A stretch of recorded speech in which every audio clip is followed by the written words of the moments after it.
mamas, it's Juliana from Mom Heals, and today I'm going to show you how to put the Avent nipple in the bottle the correct way so that your baby doesn't get gassy.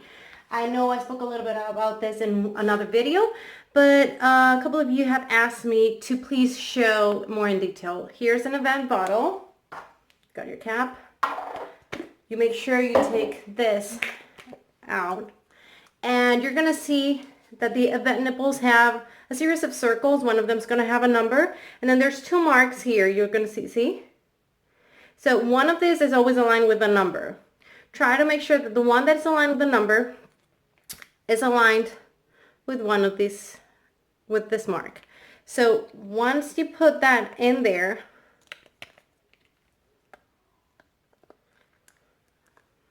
you see that? You're going to make sure that number, that little mark is perfectly aligned in there. Once it is, you're going to see, this is what's going to happen when your baby sucks. This is going to get a little separated, and the air is going to flow in and out, allowing your baby not to get gassy because he's not going to be taking all that air inside. It's just going to come in and out of the bottle. All right? So you guys are ready? Now you won't have those problems.